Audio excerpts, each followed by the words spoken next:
Fear and worry are the root of much unhappiness and failure. But here's the truth. You can overcome these negative states of mind through determination and perseverance.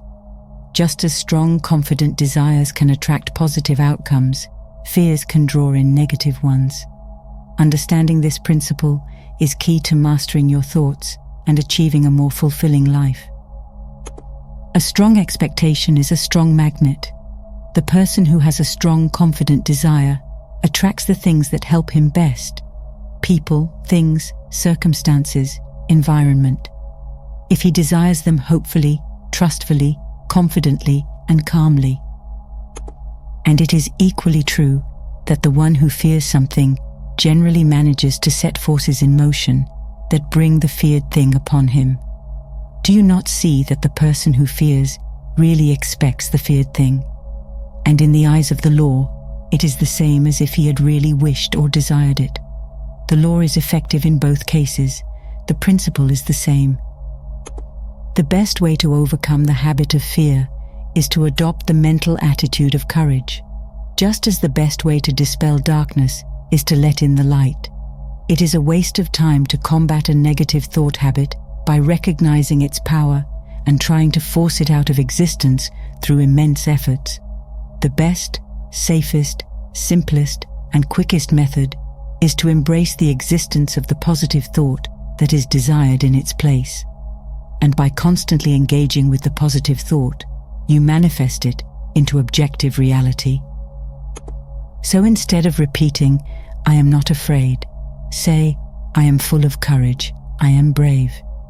You must assert that there is nothing to fear, which is a form of denial, but merely denies the reality of the object causing the fear, rather than admitting the fear itself and then denying it.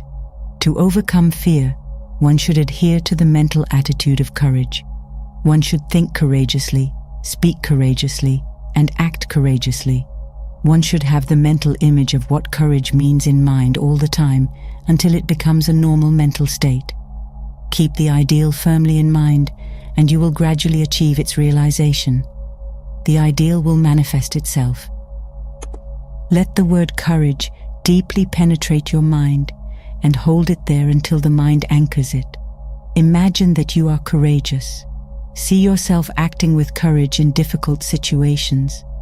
Recognize that there is nothing to fear, that worries and fears have never helped anyone and never will. Recognize that fear paralyzes effort and that courage promotes activity. The self-confident, fearless, expectant, "I can and I will" person is a powerful magnet. He attracts exactly what he needs for his success. Things seem to come to him, and people say he is lucky. Nonsense. Luck has nothing to do with it. It's all a matter of mental attitude, and the mental attitude of the "I can't" or the "I am afraid" person also determines his level of success. This is no secret. You just need to look around to see the truth of what I have said. Have you ever known a successful person who did not carry the thoughts "I can" and "I will"? He will surpass the "I can't" person, who may even have more abilities.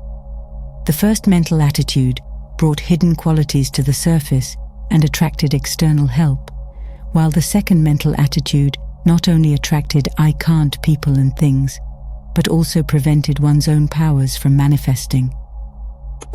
Do not waste your mental power, but use it to your advantage. Stop attracting failure, unhappiness, disharmony, and sorrow. Start now and send out a stream of bright, positive, happy thoughts. Let your prevailing thought be, "I can and I will." Think, "I can and I will." Dream, "I can and I will." Say, "I can and I will." And act, "I can and I will." Live on the "I can and I will" level, and before you know it, you will feel the new vibrations manifesting in practice. You will see them bring results. You will become aware of the new perspective. You will recognize that your own perspective comes to you. You will feel better, act better, see better, and be better in every way after joining the "I can and I will" brigade. Fear is the mother of worry, hatred, jealousy, malice, anger, discontent, failure, and all the others.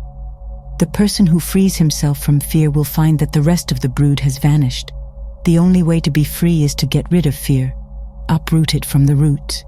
I consider overcoming fear the first important step for those who want to master the application of mental power. As long as fear dominates you, you cannot make progress in the realm of thought, and I must insist that you start immediately to eliminate this obstacle. You can do it if you tackle it seriously, and once you have freed yourself from this abominable thing, life will seem very different to you. You will feel happier, freer, stronger, and more positive, and be more successful in all undertakings of life. Start today. Realize that this intruder must go. Do not compromise with it, but insist on an absolute surrender on its part. The task will be difficult at first, but each time you resist it, it will grow weaker, and you will grow stronger. Cut off its nourishment. Let it starve. It cannot live in an atmosphere of fearless thought. So, start filling your mind with good, strong, fearless thoughts. Occupy yourself with thinking fearlessness, and fear will die off by itself. Fearlessness is positive, fear is negative, and you can be sure that the positive will prevail. As long as fear, with its "but what if," and all the other cowardly suggestions, is nearby, you will not be able to use your mental power to its best advantage. Once you have cleared it out of the way, you will have a clear path, and every inch of mental sail will catch the wind. I advise you to start doing some of the things you believe you could do if you were not afraid to try. Begin doing these things and continually affirm courage as you do so. You will be surprised at how the changed mental attitude removes obstacles and makes things much easier than you had anticipated. Exercises of this kind will develop you wonderfully, and you will be very pleased with the result of a little practice in this direction. There are many things ahead of you that you can master if you only throw off the yoke of fear. If you only refuse to accept the suggestion of defeat and boldly assert the I and its power. And the best way to defeat fear is to demonstrate courage and stop thinking about fear. With this plan, you train your mind in new thinking habits, thereby eliminating the old negative thoughts that drag you down and hold you back. Take the word courage as your watchword and put it into action. Remember that the only thing you have to fear is fear itself, for fear is at best a cowardly fellow that runs away when you show a brave front.